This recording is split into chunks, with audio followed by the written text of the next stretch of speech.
12 cuentos peregrinos de Gabriel García Márquez. Primer cuento. Buen viaje, señor presidente. Estaba sentado en el escaño de madera bajo las hojas amarillas del parque solitario, contemplando los cisnes polvorientos, con las dos manos apoyadas en el pomo de plata del bastón y pensando en la muerte. Cuando vino a Ginebra por primera vez, el lago era sereno y diáfano, y había gaviotas mansas que se acercaban a comer en las manos, y mujeres de alquiler que parecían fantasmas de las 6 de la tarde, con volantes de organdí y sombrillas de seda. Ahora la única mujer posible, hasta donde alcanzaba la vista, era una vendedora de flores en el muelle desierto. Le costaba creer que el tiempo hubiera podido hacer semejantes estragos, no solo en su vida, sino también en el mundo. Era un desconocido en la ciudad de los desconocidos ilustres. Llevaba el vestido azul oscuro con rayas blancas, el chaleco de brocado y el sombrero duro de los magistrados en retiro. Tenía un bigote altivo de mosquetero, el cabello azulado y abundante, con ondulaciones románticas, las manos de arpista con la sortija de viudo en el anular izquierdo y los ojos alegres. Lo único que delataba el estado de su salud era el cansancio de la piel, y aún así, a los 63 años, seguía siendo de una elegancia principal. Aquella mañana, sin duda, se sentía a salvo de toda vanidad. Los años de la gloria y el poder habían quedado atrás sin remedio, y ahora solo permanecían los de la muerte. Había vuelto a Ginebra después de 2 guerras mundiales en busca de una respuesta terminante para un dolor que los médicos de la Martinica no lograron identificar. Había previsto no más de 15 días, pero iban ya 6 semanas de exámenes agotadores y resultados inciertos, y todavía no se vislumbraba el final. Buscaban el dolor en el hígado, en el riñón, en el páncreas, en la próstata, donde menos estaba. Hasta aquel jueves indeseable, en que el médico menos notorio de los muchachos que lo habían visto lo citó a las 9 de la mañana en el pabellón de neurología.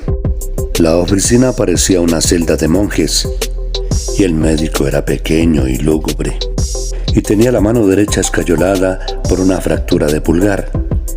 Cuando apagó la luz, apareció en la pantalla la radiografía iluminada de una espina dorsal que él no reconoció como suya, hasta que el médico señaló con un puntero debajo de la cintura la unión de 2 vértebras. «Su dolor está aquí, señor», le dijo. Para él no era tan fácil. Su dolor era improbable y escurridizo, y a veces parecía estar en el costillar derecho, y a veces en el bajo vientre, y a menudo lo sorprendía con una punzada instantánea en la ingle. El médico lo escuchó en suspenso y con el puntero inmóvil en la pantalla. «Por eso nos despistó durante tanto tiempo. Ahora sabemos que su dolor está aquí». Luego se puso el índice en la sien y precisó: «Aunque en estricto rigor, señor presidente, su dolor está aquí». Su estilo clínico era tan dramático que la sentencia final pareció benévola. El presidente tenía que someterse a una operación arriesgada e inevitable. Le preguntó cuál era el margen de riesgo, y el viejo doctor lo envolvió en una luz de incertidumbre. No podríamos decirlo con certeza. Hasta hacía poco, los riesgos de accidentes fatales eran grandes, y más aún los de distintas parálisis de diversos grados. Pero con los avances médicos de las 2 guerras, esos temores eran cosa del pasado. Váyase tranquilo, prepare bien sus cosas y avísenos. Pero eso sí, no olvide que cuanto antes será mejor. No era una buena mañana para digerir esa mala noticia, y menos a la intemperie. Había salido muy temprano del hotel sin abrigo, porque vio un sol radiante por la ventana, y se había ido con sus pasos contados desde el Chemin du Vieux Soleil, donde estaba el hospital, hasta el refugio de enamorados furtivos del Parque Inglés. Llevaba allí más de 1 hora, siempre pensando en la muerte. Cuando empezó el otoño, el lago se encrespó como un océano embravecido, y un viento de desorden espantó a las gaviotas y arrasó con las últimas hojas. El presidente se levantó y en vez de comprársela a la florista, arrancó una margarita de los canteros públicos y se la puso en el ojal de la solapa. La florista lo sorprendió. Esas flores no son de Dios, señor. Son del ayuntamiento. Él no le puso atención. Se alejó con trancos ligeros empuñando el bastón por el centro de la caña y a veces haciéndolo girar con un donaire un tanto libertino. En el puente del Mont Blanc estaban quitando a toda prisa las banderas de la Confederación enloquecidas por la ventolera, y el surtidor esbelto coronado de espuma se apagó antes de tiempo. El presidente no reconoció su cafetería de siempre sobre el muelle, porque habían quitado el toldo verde de la marquesina y las terrazas floridas del verano acababan de cerrarse. En el salón, las lámparas estaban encendidas a pleno día y el cuarteto de cuerdas tocaba un Mozart premonitorio. El presidente cogió del mostrador un periódico de la pila reservada para los clientes. Colgó el sombrero y el bastón en la percha. Se puso los lentes con armadura de oro para leer en la mesa más apartada. Y solo entonces tomó conciencia de que había llegado el otoño. Empezó a leer en la página internacional, donde encontraba muy de vez en cuando alguna noticia de las Américas, y siguió leyendo de atrás hacia adelante hasta que la mesera le llevó su botella diaria de agua de Evian. Hacía más de 30 años que había renunciado al hábito del café por imposición de sus médicos, pero había dicho, si alguna vez tuviera la certidumbre de que voy a morir, volvería a tomarlo. Quizás la hora había llegado. «Tráigame también un café», ordenó en un francés perfecto, y precisó sin reparar en el doble sentido. «A la italiana, como para levantar a un muerto». Se lo tomó sin azúcar, a sorbos lentos, y después puso la taza boca abajo en el plato para que el sedimento del café, después de tantos años, tuviera tiempo de escribir su destino. El sabor recuperado lo redimió por un instante de su mal pensamiento. Un instante después, como parte del mismo sortilegio, sintió que alguien lo miraba. Entonces pasó la página con un gesto casual, miró por encima de los lentes y vio al hombre pálido y sin afeitar, con una gorra deportiva y una chaqueta de cordero volteado, que apartó la mirada al instante para no tropezar con la suya. Su cara le era familiar. Se habían cruzado varias veces en el vestíbulo del hospital. Lo había vuelto a ver cualquier día en una motoneta por la Promenade du Lac, mientras él contemplaba los cisnes, pero nunca se sintió reconocido. No descartó, sin embargo, que fuera otra de las fantasías persecutorias del exilio. Terminó el periódico sin prisa, flotando en los chelos suntuosos de Brahms, hasta que el dolor fue más fuerte que la analgesia de la música. Entonces miró el reloj de oro que llevaba colgado de una leonina en el bolsillo del chaleco y se tomó las 2 tabletas calmantes del mediodía con el último trago del agua de Evian. Antes de quitarse los lentes, descifró su destino en el asiento del café y sintió un estremecimiento glacial. Allí estaba la incertidumbre. Por último, pagó la cuenta con una propina estética. Cogió el bastón y el sombrero en la percha y salió a la calle sin mirar al hombre que lo miraba. Se alejó con su andar festivo bordeando los canteros de flores despedazadas por el viento. Se creyó liberado del hechizo, pero de pronto sintió los pasos detrás de los suyos. Se detuvo al doblar la esquina y dio media vuelta. El hombre que lo seguía tuvo que pararse en seco para no tropezar con él, y lo miró sobrecogido, a menos de 2 palmos de sus ojos. Señor presidente. Dígale a los que le pagan que no se hagan ilusiones, dijo el presidente sin perder la sonrisa ni el encanto de la voz. Mi salud está perfecta. Nadie lo sabe mejor que yo, dijo el hombre abrumado por la carga de dignidad que le cayó encima. Trabajo en el hospital, señor presidente.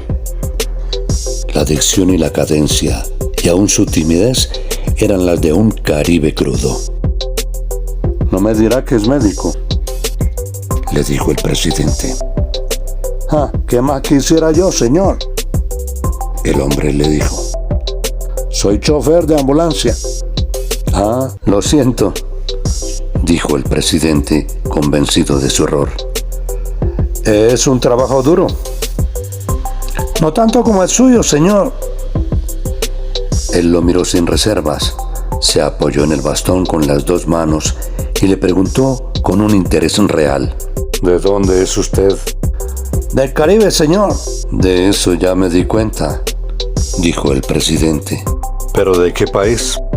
Del mismo que usted, señor, dijo el hombre y le tendió la mano. Mi nombre es Homero Rey. El presidente lo interrumpió sorprendido, sin soltarle la mano. Caray, le dijo, qué buen nombre. Homero se relajó. Y es más todavía, Homero, rey de la casa. Una cuchillada infernal lo sorprendió en mitad de la calle. El presidente se estremeció hasta los huesos y comprendió que no podría caminar sin abrigo las 2 cuadras que le faltaban hasta la fonda de pobres donde solía comer.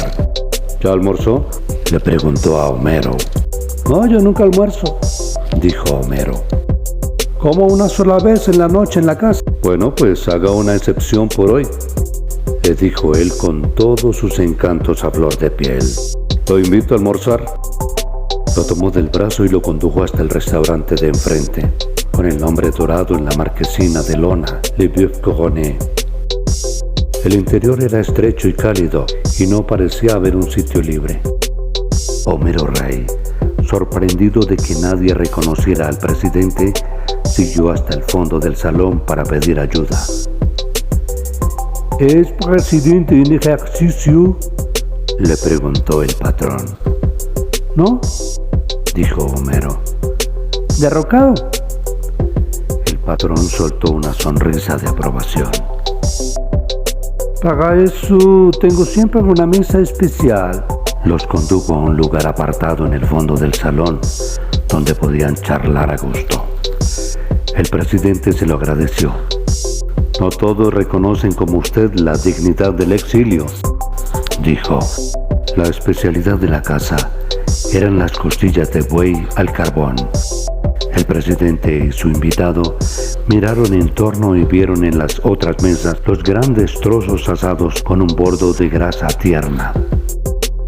Es una carne magnífica, murmuró el presidente. Pero la tengo prohibida. Fijó en Homero una mirada traviesa y cambió de tono. En realidad tengo prohibido todo. También tiene prohibido el café, dijo Homero. Y sin embargo lo toma. ¿Se dio cuenta?, dijo el presidente. Pero hoy fue una excepción en un día excepcional. La excepción de aquel día no fue solo con el café. También ordenó una costilla de buey al carbón y una ensalada de legumbres frescas sin más aderezo que un chorro de aceite de olivas. Su invitado pidió lo mismo, más media garrafa de vino tinto. Mientras esperaban la carne, Homero sacó del bolsillo de la chaqueta una billetera sin dinero y con muchos papeles y le mostró al presidente una foto descolorida. Él se reconoció en mangas de camisa, con varias libras menos y el cabello y el bigote de un color negro intenso, en medio de un tumulto de jóvenes que se habían empinado para sobresalir. De una sola mirada reconoció el lugar, reconoció los emblemas de una campaña electoral aborrecible, reconoció la fecha ingrata. ¡Qué barbaridad!, murmuró. Siempre he dicho que uno envejece más rápido en los retratos que en la vida real. Y devolvió la foto con el gesto de un acto final. Lo recuerdo muy bien, dijo. Fue hace miles de años en la gallera de San Cristóbal de las Casas. Es mi pueblo, dijo Homero. Y se señaló a sí mismo en el grupo. Este soy yo, señor presidente. El presidente lo reconoció. Pero era una criatura, ¿no? Casi, dijo Homero. Estuve con usted en la campaña del sur como dirigente de las brigadas universitarias. El presidente se anticipó al reproche. Mientras yo, por supuesto, ni siquiera me fijaba en usted, dijo. Al contrario, era muy gentil con nosotros, dijo Homero. Pero éramos tantos que no es posible que se acuerde, señor presidente. ¿Y luego? ¿Quién lo sabe más que usted?, dijo Homero. Después del golpe militar, lo que es un milagro es que los dos estemos aquí listos para comernos medio güey. No muchos tuvieron la misma suerte, señor presidente. En ese momento, les llevaron los platos. El presidente se puso la servilleta en el cuello, como un babero de niño, y no fue insensible a la callada sorpresa del invitado. Si no hiciera esto mismo, perdería una corbata en cada comida. Antes de empezar, probó la sazón de la carne. La aprobó con un gusto complacido y volvió al tema.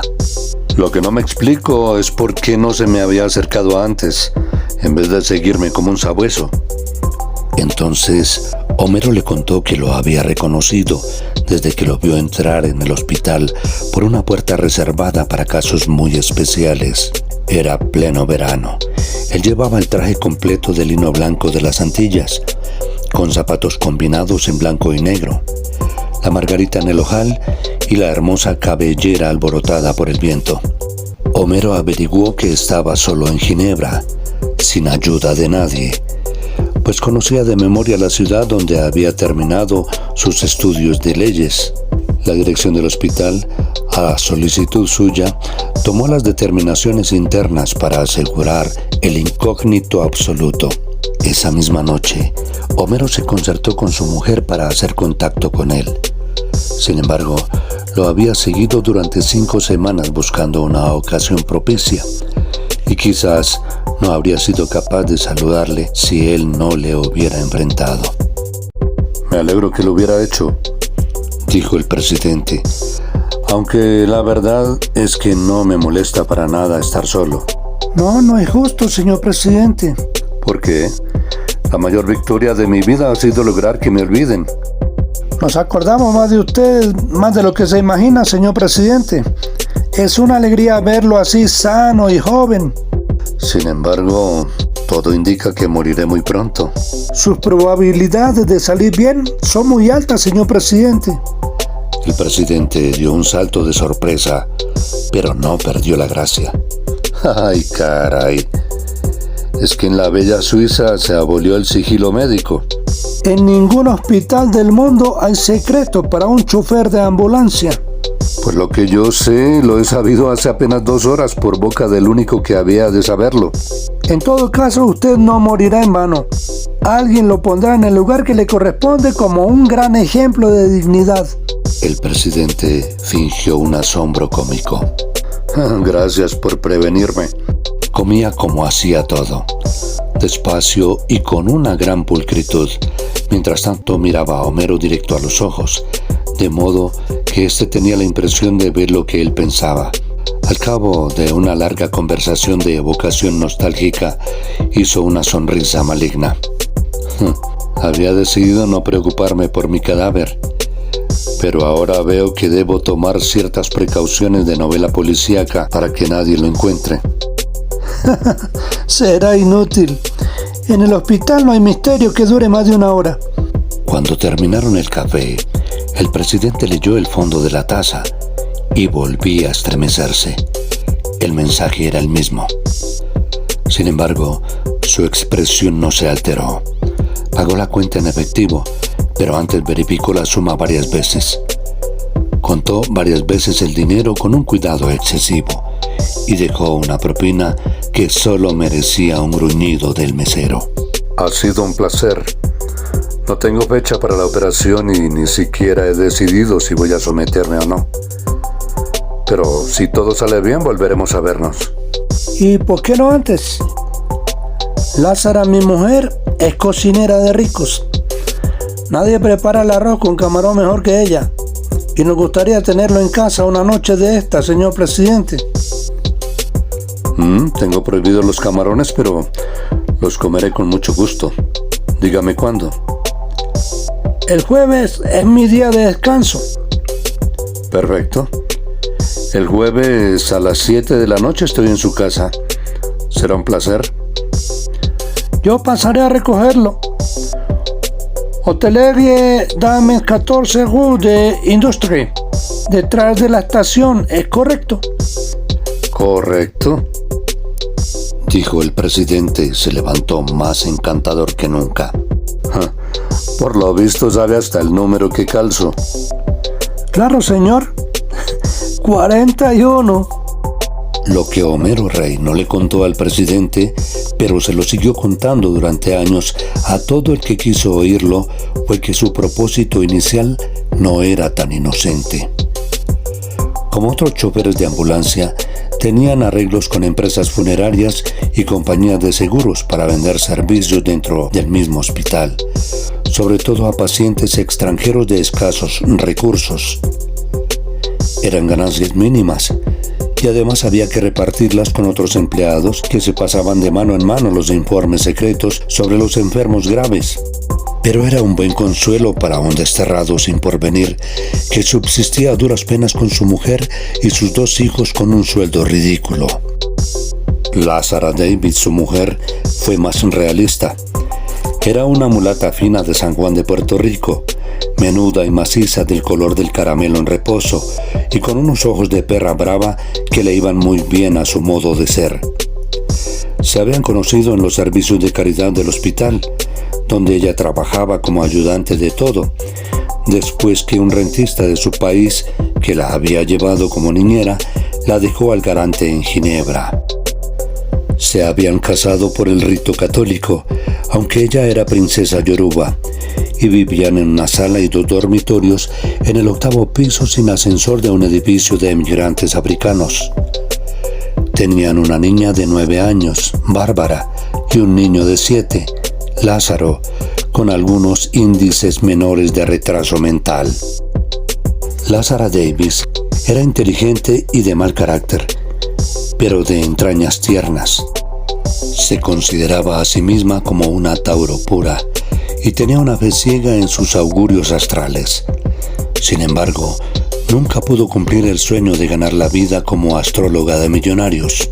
En cambio, aportaba a la casa recursos ocasionales y a veces importantes, preparando cenas para señoras ricas que se lucían con sus invitados, haciéndoles creer que eran ellas las que cocinaban los excitantes platos antillanos. Homero, por su parte, era tímido de solemnidad y no daba para más de lo poco que hacía, pero Lázara no concebía la vida sin él por la inocencia de su corazón y el calibre de su arma. Les había ido bien, pero los años venían cada vez más duros y los niños crecían.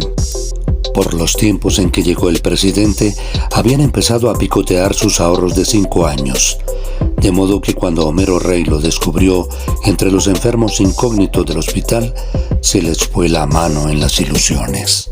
No sabían a ciencia cierta qué iban a pedir, ni con qué derecho. En el primer momento habían pensado vender el funeral completo, incluidos el embalsamiento y la repatriación. Pero poco a poco se fueron dando cuenta de que la muerte no parecía tan inminente como al principio. El día del almuerzo estaban ya aturdidos por las dudas. La verdad es que Homero no había sido dirigente de brigadas universitarias, ni nada parecido. Y la única vez que participó en la campaña electoral fue cuando tomaron la foto que habían logrado encontrar por milagro traspapelada en el ropero. Pero su fervor era cierto. Era cierto también que había tenido que huir del país por su participación en las resistencias callejeras contra el golpe militar. Aunque la única razón para seguir viviendo en Ginebra después de tantos años era su pobreza de espíritu. Así que una mentira de más o de menos no debía ser un obstáculo para ganarse el favor del presidente. La primera sorpresa de ambos fue que el desterrado ilustre viviera en un hotel de 4ª categoría en el barrio triste de La Grotte, entre emigrantes asiáticos y mariposas de la noche, y que comiera solo en fondas pobres, cuando Ginebra estaba llena de residencias dignas para políticos en desgracia. Homero lo había visto repetir día tras día los actos de aquel día. Lo había acompañado de vista y a veces a una distancia menos que prudente, en sus paseos nocturnos por entre los muros lúgubres y los colgajos de campánulas amarillas de la ciudad vieja. Lo había visto absorto durante horas frente a la estatua de Calvino. Había subido tras él paso a paso las escalinatas de piedra, sofocado por el perfume ardiente de los jazmines, para contemplar los lentos atardeceres del verano desde la cima del Bourg-le-Fort.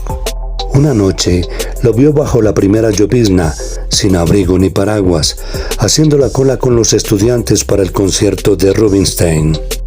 «No sé cómo no le ha dado una pulmonía», le dijo después a su mujer.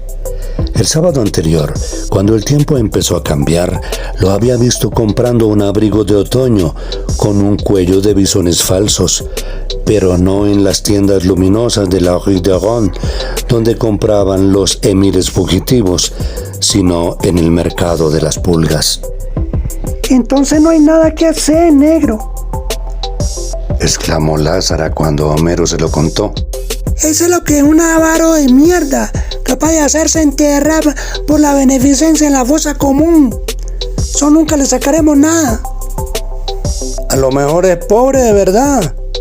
Después de tantos años y sin empleo. Ay, negro, una cosa es ser Piscis con ascendencia de Piscis y otra cosa es ser pendejo.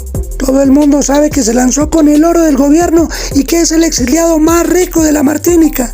Homero, que era 10 años mayor, había crecido impresionado con la noticia de que el presidente estudió en Ginebra, trabajando como obrero de la construcción.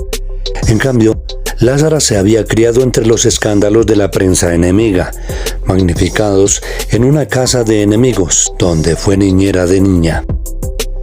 Así que la noche en que Homero llegó ahogándose de júbilo porque había almorzado con el presidente, a ella no le valió el argumento de que lo había invitado a un restaurante caro. Le molestó que Homero no le hubiera pedido nada de lo mucho que habían soñado, desde beca para los niños hasta un empleo mejor en el hospital. Le pareció una confirmación de sus sospechas, la decisión de que le echaran el cadáver a los buitres en vez de gastarse sus francos en un entierro digno y una repatriación gloriosa. Pero lo que rebosó el vaso fue la noticia que Homero se reservó para el final, de que había invitado al presidente a comer arroz de camarones el jueves en la noche. Ay, no más, eso nos faltaba.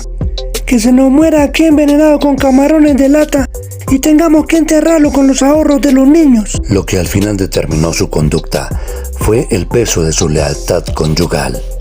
Tuvo que pedir prestado a una vecina 3 juegos de cubiertos de alpaca y una ensaladera de cristal, a otra una cafetera eléctrica, a otra un mantel bordado y una vajilla china para el café. Cambió las cortinas viejas por las nuevas que solo usaban en los días de fiesta y les quitó el forro a los muebles. Pasó un día entero fregando el piso, sacudiendo el polvo, cambiando las cosas del lugar, hasta que logró lo contrario de lo que más le hubiera convenido, que era conmover al invitado con el decoro de la pobreza. El jueves en la noche, después de que se repuso del ahogo de los 8 pisos, el presidente apareció en la puerta con el nuevo abrigo viejo y el sombrero melón de otro tiempo, y con una sola rosa para Lázara. Ella se impresionó con su hermosura viril y su manera de príncipe, pero más allá de todo eso, lo vio como esperaba verlo, falso y rapaz. Le pareció impertinente, porque ella había cocinado con las ventanas abiertas para evitar que el vapor de los camarones impregnara la casa, y lo primero que hizo él al entrar fue aspirar profundo como en un éxtasis de súbito, y exclamó con los ojos cerrados y los brazos abiertos: ¡Ah, el olor de nuestro mar! Le pareció más tacaño que nunca por llevarle una sola rosa, robada sin duda en los jardines públicos. Le pareció insolente por el desdén con que miró los recortes de periódico sobre sus glorias presidenciales y los gallardetes y banderines de la campaña que Homero había clavado con tanto candor en la pared de la sala. Le pareció duro de corazón, porque no saludó siquiera a Bárbara y a Lázaro, que le tenían un regalo hecho por ellos. Y en el curso de la cena se refirió a dos cosas que no podía soportar: los perros y los niños. Los odió. Sin embargo, su sentido caribe de la hospitalidad se impuso sobre sus prejuicios. Se había puesto la bata africana de sus noches de fiesta y sus collares y pulseras de santería, y no hizo durante la cena un solo gesto ni dijo una palabra de sobra. Fue más que irreprochable, perfecta. La verdad era que el arroz de camarón no estaba entre las virtudes de su cocina, pero lo hizo con los mejores deseos y le quedó muy bien. El presidente se sirvió 2 veces sin medirse en elogios y le encantaron las tajadas fritas de plátano maduro y la ensalada de aguacate, aunque no compartió las nostalgias. Lázara se conformó con escuchar hasta los postres, cuando Homero se atascó sin que viniera a cuento en el callejón sin salida de la existencia de Dios. Yo sí creo que existe, pero que no tiene nada que ver con los seres humanos. Anda en cosas mucho más grandes. Yo sí solo creo en los astros, dijo Lázara y escrutó la reacción del presidente. ¿Qué día nació usted, señor presidente? El 11 de marzo. Ay, tenía que ser, dijo Lázara con un sobresalto triunfal y preguntó de buen tono. ¿No será demasiado tener 2 Piscis en la misma mesa? Los hombres seguían hablando de Dios cuando ella se fue a la cocina a preparar el café. Había recogido los trastos de la comida y ansiaba con toda su alma que la noche terminara bien. De regreso a la sala con el café, le salió al encuentro una frase suelta del presidente que la dejó atónita. No lo dude, mi querido amigo. Lo peor que pudo pasarle a nuestro pobre país es que yo fuera su presidente. Homero vio a Lázara en la puerta con las tazas chinas y la cafetera prestada y creyó que se iba a desmayar. También el presidente se fijó en ella. No me mire así, señora, le dijo de buen tono. Estoy hablando con el corazón. Y luego, volviéndose a Homero, terminó. Menos mal que estoy pagando cara mi insensatez. Lázara sirvió el café, apagó la lámpara cenital de la mesa, cuya luz inclemente estorbaba para conversar, y la sala quedó en una penumbra íntima. Por primera vez se interesó en el invitado, cuya gracia no alcanzaba a disimular su tristeza. La curiosidad de Lázara aumentó cuando él terminó el café y puso la taza boca abajo en el plato para que reposara el asiento. El presidente les contó en la sobremesa que había escogido la isla de Martinica para su destierro por la amistad con el poeta Aimé Césaire, que por aquel entonces acababa de publicar su Cahiers d'un retour à pays de natal, y le prestó ayuda para iniciar una nueva vida. Con lo que les quedaba de la herencia de la esposa, compraron una casa de maderas nobles en las colinas de Fort-de-France, con alambreras en las ventanas y una terraza de mar llena de flores primitivas, donde era un gozo dormir con el alboroto de los grillos y la brisa de la melaza y ron de caña de los trapiches. Se quedó allí con la esposa, 14 años mayor que él, y enferma desde su parto único, atrincherado contra el destino en la relectura viciosa de sus clásicos latinos en latín y con la convicción de que aquel era el acto final de su vida. Durante años tuvo que resistir las tentaciones de toda clase de aventuras que le proponían sus partidarios derrotados. Pero nunca volví a abrir una carta. Nunca, desde que descubrí que hasta las más urgentes eran menos urgentes una semana después, y que a los 2 meses no se acordaba de ellas ni el que las había escrito.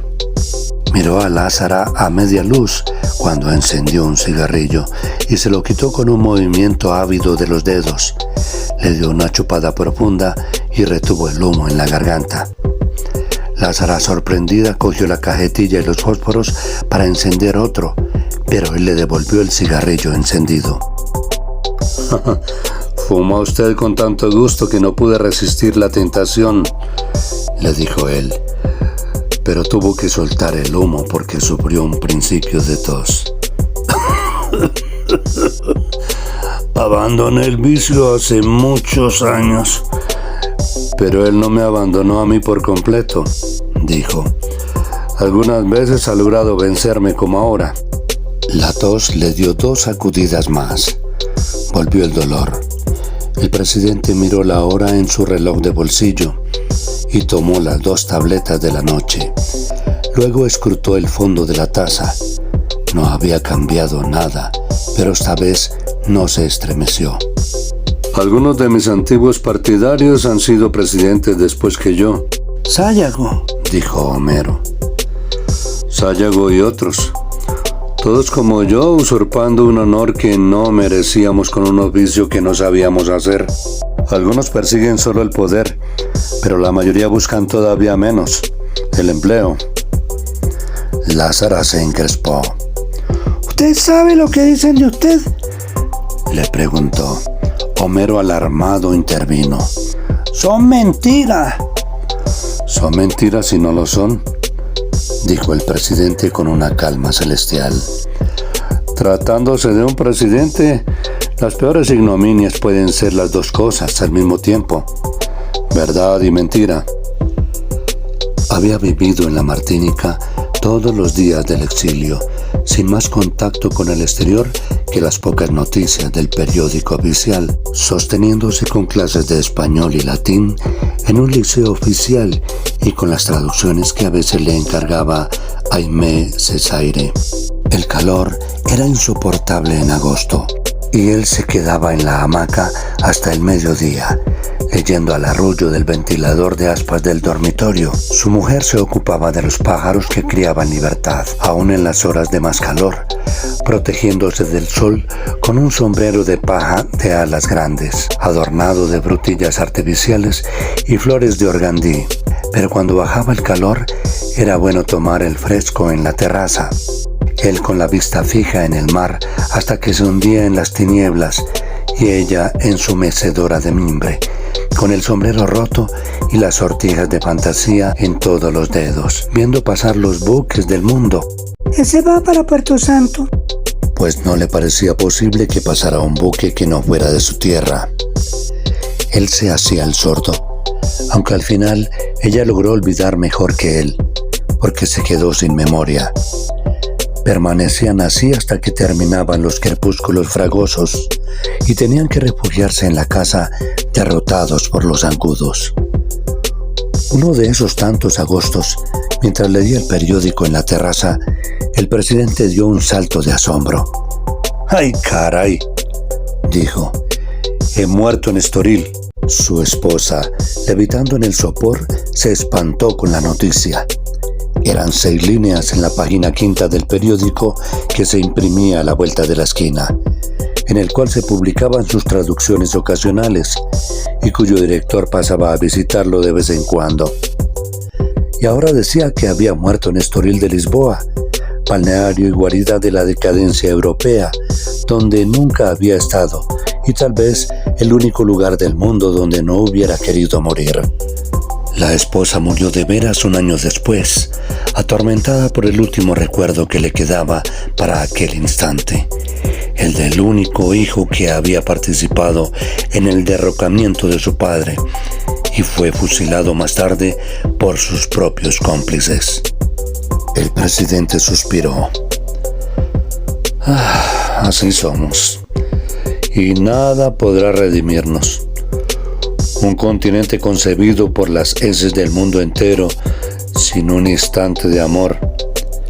Hijos de raptos, de violaciones, de tratos infames, de engaños de enemigos con enemigos. Se enfrentó a los ojos africanos de Lázara, que lo escudriñaban sin piedad, y trató de amansarla con su labia de viejo maestro. La palabra mestizaje significa mezclar las lágrimas con la sangre que corre. ¿Qué puede esperarse de semejante brebaje? Lázara lo clavó en su sitio con un silencio de muerte, pero logró sobreponerse. Poco antes de la medianoche y lo despidió con un beso formal. El presidente se opuso a que Homero lo acompañara al hotel, pero no pudo impedir que lo ayudara a conseguir un taxi. De regreso a casa, Homero encontró a su mujer descompuesta de furia. Ese es el presidente mejor tumbado del mundo, un tremendo hijo de puta. A pesar de los esfuerzos que hizo Homero por tranquilizarla, pasaron en vela una noche terrible. Lázara reconoció que era uno de los hombres más bellos que había visto, con un poder de seducción devastadora y una virilidad de cemental. Así como está viejo y jodido, debe ser todavía un tigre en la cama. Pero creía que esos dones de Dios los había malbaratado al servicio de la simulación. No podía soportar sus alardes de haber sido el peor presidente de su país, ni sus ínfulas de aceta, si estaba convencida de que era dueño de la mitad de los ingenios de Martinica, ni la hipocresía de su desdén por el poder, si era evidente que lo daría todo por volver un minuto a la presidencia para hacerles morder el polvo a sus enemigos. Y todo eso solo por tenernos rendidos a sus pies. ¿Qué puede ganar con eso?, dijo Homero. Pues nada. Lo que pasa es que la coquetería es un vicio que no se sacia con nada. Era tanta su furia que Homero no pudo soportarla en la cama y se fue a terminar la noche envuelto con una manta en el diván de la sala. Lázara se levantó también en la madrugada, desnuda de cuerpo entero, como solía dormir y estar en casa, y hablando consigo misma en un monólogo de una sola cuerda. En un momento borró de la memoria de la humanidad todo rastro de la cena indeseable. Devolvió al amanecer las cosas prestadas, cambió las cortinas nuevas por las viejas y puso los muebles en su lugar, hasta que la casa volvió a ser tan pobre y decente como había sido hasta la noche anterior. Por último, arrancó los recortes de prensa, los retratos, los banderines y gallardetes de la campaña abominable, y tiró todo en el cajón de la basura con un grito final. ¡Ay, carajo! Una semana después de la cena, Homero encontró al presidente esperándolo a la salida del hospital, con la súplica de que lo acompañara a su hotel. Subieron los 3 pisos empinados hasta una mansarda con una sola claraboya que daba a un cielo de ceniza, y atravesada por una cuerda con ropa puesta a secar. Había además una cama matrimonial que ocupaba la mitad del espacio, una silla simple, un aguamanil y un bidé portátil, y también un ropero de pobres con el espejo nublado. El presidente notó la impresión de Homero. Es el mismo cubil donde viví mis años de estudiante. Lo reservé desde Fort-de-France. Sacó de una bolsa de terciopelo y desplegó sobre la cama el saldo final de sus recursos. Varias pulseras de oro con distintos adornos de piedras preciosas, un collar de perlas de 3 vueltas y otros 2 de oro y piedras preciosas, 3 cadenas de oro con medallas de santos y un par de aretes de oro con esmeraldas, otro con diamantes y otro con rubíes, 2 relicarios y un guardapelos, 11 sortijas con toda clase de monturas preciosas y una diadema de brillantes que pudo haber sido de una reina. Luego sacó de un estuche distinto 3 pares de mancuernas de plata y 2 de oro con sus correspondientes pisacorbatas y un reloj de bolsillo enchapado en oro blanco. Por último, sacó de una caja de zapatos sus 6 condecoraciones, 2 de oro, 1 de plata y el resto chatarra pura. Es todo lo que me queda en la vida. No tenía más alternativa que venderlo todo para completar los gastos médicos, y deseaba que Homero le hiciera el favor con el mayor sigilo. Sin embargo, Homero no se sintió capaz de complacerlo mientras no tuviera las facturas en regla. El presidente le explicó que eran las prendas de su esposa, heredadas de una abuela colonial que a su vez había heredado un paquete de acciones en minas de oro en Colombia. El reloj, las mancornas y los pisacorbatas eran suyos. Las condecoraciones, por supuesto, no fueron antes de nadie. No creo que alguien tenga facturas de cosas así. Homero fue inflexible. En este caso no me quedará más remedio que dar la cara. Empezó a recoger las joyas con una calma calculada. Le ruego que me perdone, mi querido Homero, pero es que no hay peor pobreza que la de un presidente pobre. Hasta sobrevivir parece indigno. En ese instante, Homero lo vio con el corazón y le rindió sus armas. Aquella noche, Lázara regresó tarde a casa. Desde la puerta vio las joyas radiantes bajo la luz mercurial del comedor y fue como si hubiera visto un alacrán en su cama. No sea bruto, negro. ¿Por qué están aquí esas cosas? La explicación de Homero la inquietó todavía más. Se sentó a examinar las joyas una por una con una meticulosidad de orfebre. A un cierto momento suspiró. Debe ser una fortuna. Por último, se quedó mirando a Homero sin encontrar una salida para su ofuscación. Lázara volvió a examinar las joyas, pero ahora con menos atención, porque también ella estaba vencida. Así que la mañana siguiente se vistió con lo mejor que tenía. Se aderezó con las joyas que le parecieron más caras.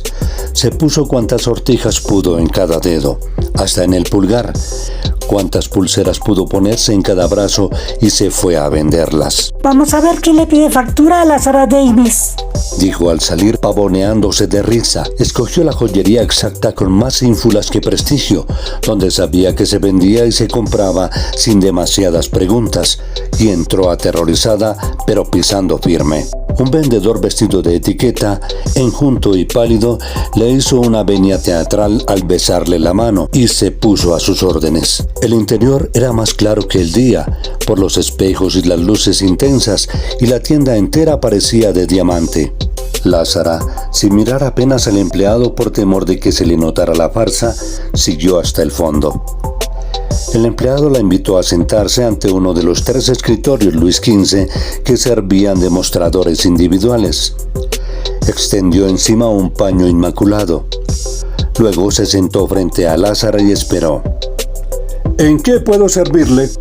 Ella se quitó las sortijas, las pulseras, los collares, los aretes, todo lo que llevaba a la vista, y fue poniéndolo sobre el escritorio en un orden de ajedrez.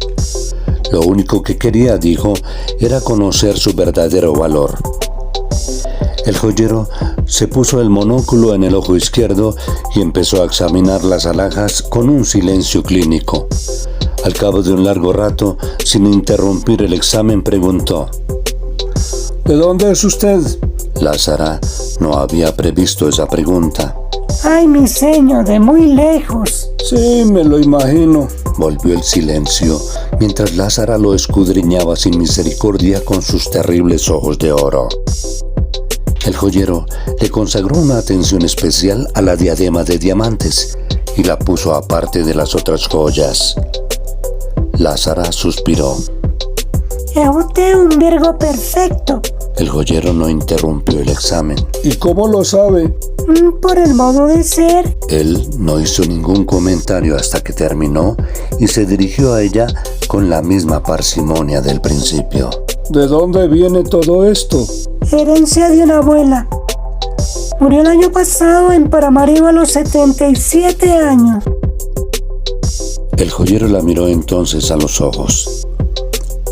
Lo siento, pero el único valor de estas cosas es lo que pese el oro.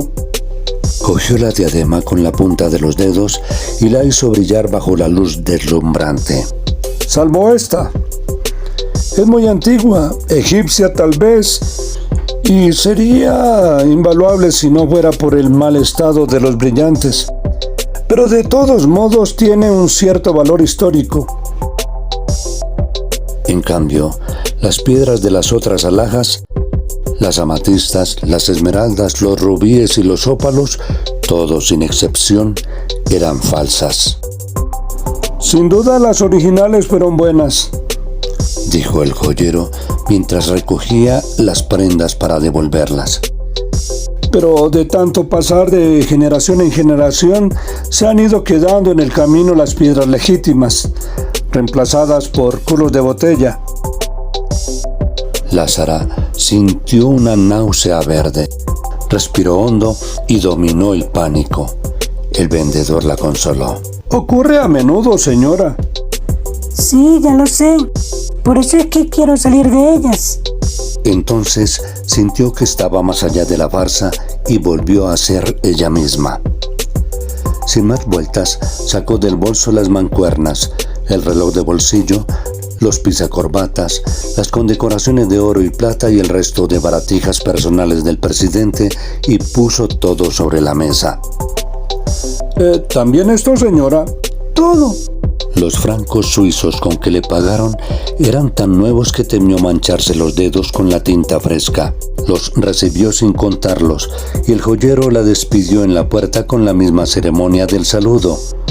Ya de salida, sosteniendo la puerta de cristal para cederle el paso, la demoró un instante. Y una última cosa, señora. Soy Acuario.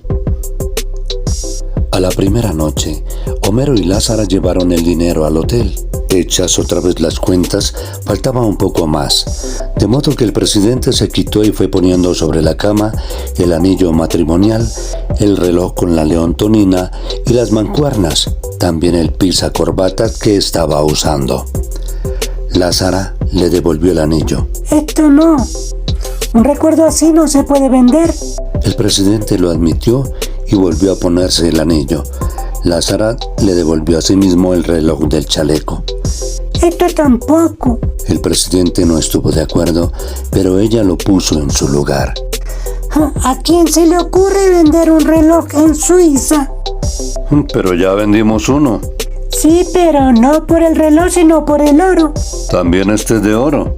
Sí, pero usted puede hasta quedarse sin operar, pero no sin saber qué hora es. Tampoco le aceptó la montura de oro de los lentes, aunque él tenía otro par de carey. Sopesó las prendas que tenía en la mano y puso término a las dudas. Además, con esto alcanza, señor presidente. Antes de salir, descolgó la ropa mojada sin consultárselo y se la llevó para secarla y plancharla en la casa. Se fueron en la motoneta, Homero conduciendo y Lázara en la parrilla, abrazada a su cintura. Las luces públicas acababan de encenderse en la tarde malva. El viento había arrancado las últimas hojas y los árboles parecían fósiles desplumados. Un remolcador descendió por el Ródano con un radio a todo volumen que iba dejando por las calles un reguero de música. George Brazen cantaba. Homero y Lázara corrían en silencio embriagados por la canción y el olor memorable de los jacintos. Al cabo de un rato, ella pareció despertar de un largo sueño. ¡Carajo! ¿Qué? El pobre viejo, qué vida de mierda. El viernes siguiente, 7 de octubre, el presidente fue operado en una sesión de 5 horas, que por el momento dejó las cosas tan oscuras como estaban. En rigor, el único consuelo era saber que estaba vivo. Al cabo de 10 días, lo pasaron a un cuarto compartido con otros enfermos y pudieron visitarlo. Era otro, desorientado y macilento, y con un cabello ralo que se le desprendía con el solo roce de la almohada. De su antigua prestancia, solo le quedaba la fluidez de las manos. Su primer intento de caminar con los 2 bastones ortopédicos fue descorazonador. Lázara se quedaba a dormir a su lado para ahorrarle el gasto de una enfermera nocturna. Uno de los enfermos del cuarto pasó la primera noche gritando por el pánico de la muerte. Aquellas veladas interminables acabaron con las últimas reticencias de Lázara. A los 4 meses de haber llegado a Ginebra, le dieron de alta. Homero, administrador meticuloso de sus fondos exiguos, pagó la cuenta del hospital y se lo llevaron en su ambulancia con otros empleados que ayudaron a subirlo al 8º piso. Se instaló en la alcoba de los niños, a quien nunca acabó de reconocer, y poco a poco volvió a la realidad. Se empeñó en los ejercicios de rehabilitación con un rigor militar y volvió a caminar con un solo bastón. Pero aún vestido con la buena ropa de antaño, estaba muy lejos de ser el mismo, tanto por su aspecto como por el modo de ser. Temeroso del invierno que se anunciaba muy severo y que en realidad fue el más crudo de los que iba del siglo, decidió regresar en un barco que zarpaba de Marsella el 13 de diciembre, con el criterio de los médicos que querían vigilarlo un poco más. A última hora, el dinero no alcanzó para tanto, y Lázara quiso completarlo a escondidas de su marido con un rasguño más en los ahorros de los hijos, pero también allí encontró menos de lo que suponía. Entonces, Homero le confesó que lo había cogido a escondidas de ella para completar la cuenta del hospital. Bueno, digamos que era el hijo mayor. El 11 de diciembre lo embarcaron en el tren de Marsella, bajo una fuerte tormenta de nieve, y solo cuando volvieron a la casa encontraron una carta de despedida en la mesa de noche de los niños. Allí mismo dejó su anillo de bodas para Bárbara, junto con el de la esposa muerta, que nunca trató de vender, y el reloj de Leontina para Lázaro. Como era domingo, algunos vecinos caribes que descubrieron el secreto habían acudido a la estación de Cornavín con un conjunto de arpas de Veracruz. El presidente estaba sin aliento, con el abrigo de perdulario y una larga bufanda de color que había sido de Lázara. Pero aún así, permaneció en el pescante del último vagón, despidiéndose con el sombrero bajo el azote del vendaval. El tren empezaba a acelerar cuando Homero cayó en la cuenta de que había quedado con el bastón. Corrió hasta el extremo del andén y lo lanzó con bastante fuerza para que el presidente lo atrapara en el aire. Pero cayó entre las ruedas y quedó destrozado. Fue un instante de terror. Lo último que vio Lázara fue la mano trémula estirada para atrapar el bastón que nunca alcanzó, y el guardián del tren que logró agarrar por la bufanda al anciano cubierto de nieve y lo salvó en el vacío. Lázara corrió despavorida al encuentro del marido, tratando de reír detrás de las lágrimas. ¡Dios mío! ¡Ese hombre no se muere con nada! Llegó sano y salvo, según anunció en su extenso telegrama de gratitud. No se volvió a saber nada de él por más de un año. Por fin llegó una carta de 6 hojas manuscritas en las que ya era imposible reconocerlo. El dolor había vuelto, tan intenso y puntual como antes. Pero él decidió no hacerle caso y dedicarse a vivir la vida como viniera. El poeta Aimé Césaire le había regalado otro bastón con incrustaciones de nácar, pero había resuelto no usarlo. Hacía 6 meses que comía carne con regularidad y toda clase de mariscos, y era capaz de beberse hasta 20 tazas de café cerrero. Pero ya no leía el fondo de la taza porque sus pronósticos le resultaban al revés. El día que cumplió los 75 años, se había tomado unas copitas del exquisito ron de la Martínica, que le sentaron muy bien, y volvió a fumar. No se sentía mejor, por supuesto, pero tampoco peor. Sin embargo, el motivo real de la carta era comunicarles que se sentía tentado de volver a su país para ponerse al frente de un movimiento renovador, por una causa justa y una patria digna, aunque solo fuera por la gloria mezquina de no morirse de viejo en su cama. En ese sentido, concluyó la carta, el viaje a Ginebra había sido providencial. Buen viaje, señor presidente, escrita por Gabriel García Márquez en el año de 1979. Si te gustó, dale un like.